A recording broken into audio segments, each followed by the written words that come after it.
jusqu'à la donc, 10e minute, nous avions donc Unai qui n'arrêtait pas de pousser très franchement en première mi-temps. Je crois que c'est même le Marocain qui a le plus poussé vers l'avant, plus pressé, plus amené la balle vers l'avant. Donc Unai qui passe donc à le milieu de terrain qui met une très très grosse frappe du pied droit parfaitement cadré, mais Loris fait un arrêt encore une fois fabuleux. Franchement gros GG à Hugo Loris sur cette rencontre et sur sa Coupe du Monde en général. 16e minute, donc le Maroc pousse énormément. Bouffal aussi continue à pousser, continue à mener des attaques contre l'équipe de France. Donc à noter que après le premier but français, il y a eu une petite dizaine de minutes où la France a un peu subi le jeu, où le Maroc a essayé de réagir. 16e minute par contre, énorme contre-attaque d'Olivier Giroud qui frappe avec une frappe monumentale de puissance sur la barre, sur le poteau pardon, de Yacine Bounou pour le coup. Et donc poteau d'Olivier Giroud. 20e minute, ce qui a noté c'est que Romain Saïs, donc l'ange est remplacé par Amala, donc le joueur du Standard de Liège. Sur le coup, apparemment le joueur était blessé, mais aurait voulu quand même commencer la rencontre, peut-être pour essayer de faire quelque chose. Mais voilà, 20e minute, malheureusement le Marocain est remplacé.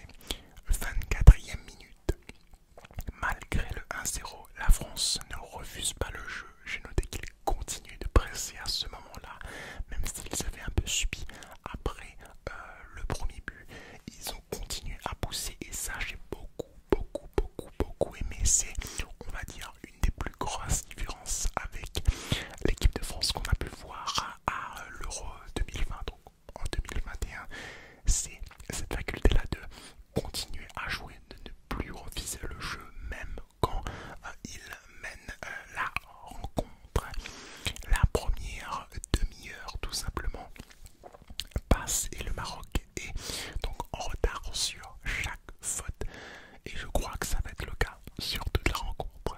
Le Maroc n'arrêtait pas d'être en retard sur chaque action, sur chaque pressing de balle. Le Maroc était en retard et il n'y a eu que très peu de cartons durant ce match. Je n'ai pas le total, mais très franchement, ça aurait pu être 1000 fois pire, dans le sens où chaque action marocaine était réellement dangereuse par moment. Je me souviens d'une grosse action sur Théo Hernandez où il se fait réellement marcher dessus à très haute vitesse. Il se prend la cheville et le pied par un joueur marocain, alors je n'ai plus le nom, mais ça pouvait être extrêmement dangereux et j'ai même peur pour Mbappé sur la contre-attaque qu'il a mis un peu plus tard dans le match.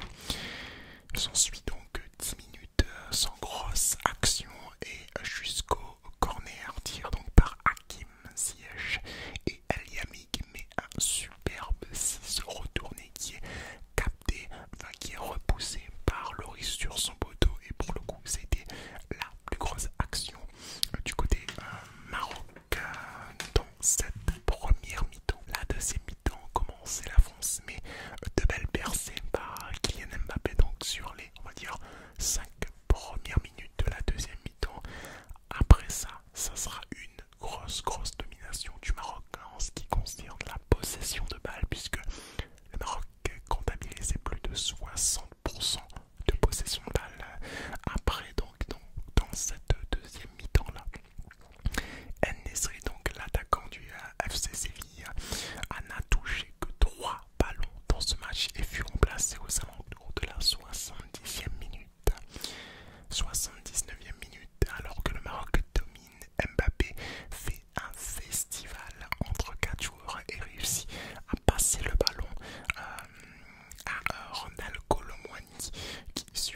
ça sera un petit peu plus compliqué.